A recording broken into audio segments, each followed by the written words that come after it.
This video has been prepared by FSU College of Law students under the supervision of licensed attorneys. It is intended to provide legal education only. The students are not attorneys, and the information provided does not constitute legal advice. We hope this information is helpful.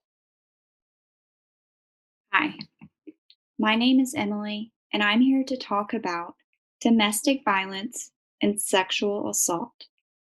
This video may contain sensitive content. Domestic violence is called a variety of names. It could be called intimate partner violence, domestic abuse, or relationship abuse. Domestic violence is defined as a pattern of behavior used by one partner to maintain power and control over another partner in an intimate relationship. Domestic violence doesn't discriminate. Anyone of any age, race, sexual orientation, religion, or gender can be the victim or perpetrator of domestic violence. It affects people of all incomes and education levels. Domestic violence may include a variety of tactics and behaviors. It could be behaviors of physical harm that arouse fear, prevent a partner from doing what they wish, or force them to behave in ways that they do not want. It could be the use of physical and sexual violence, threats and intimidation, emotional abuse, and economic deprivation. Many of these different forms of domestic abuse can be occurring at any time within the same intimate relationship. 1 out of every 6 American women have been the victim of an attempted or completed rape in her lifetime. This statistic was provided from RAINN.org.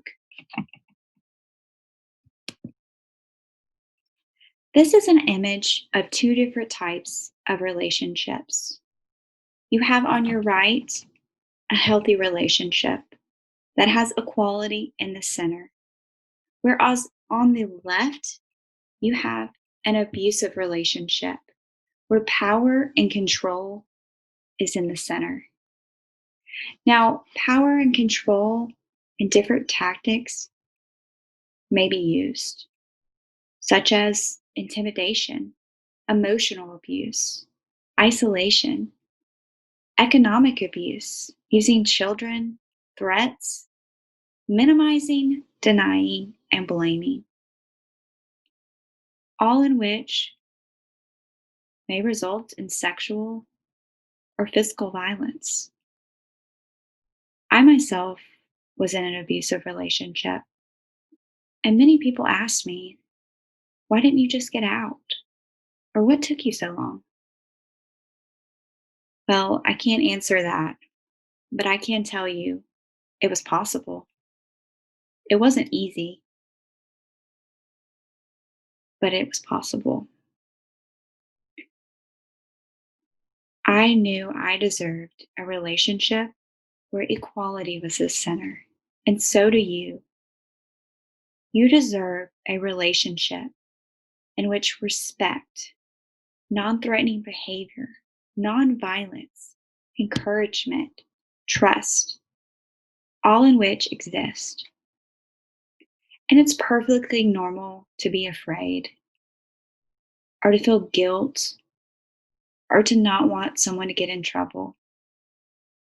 But I'm here to tell you that you are not alone in this. There is help that is available, and it is not your fault.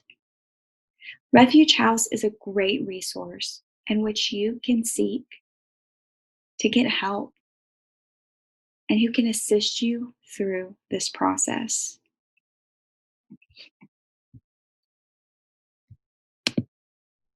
Another option you can have is to seek an injunction for protection. An injunction is also commonly referred to as a restraining order, or it's an order by the court which orders an individual to maintain a certain distance away from you at all times. There are different ways in which you can seek the paperwork to get an injunction.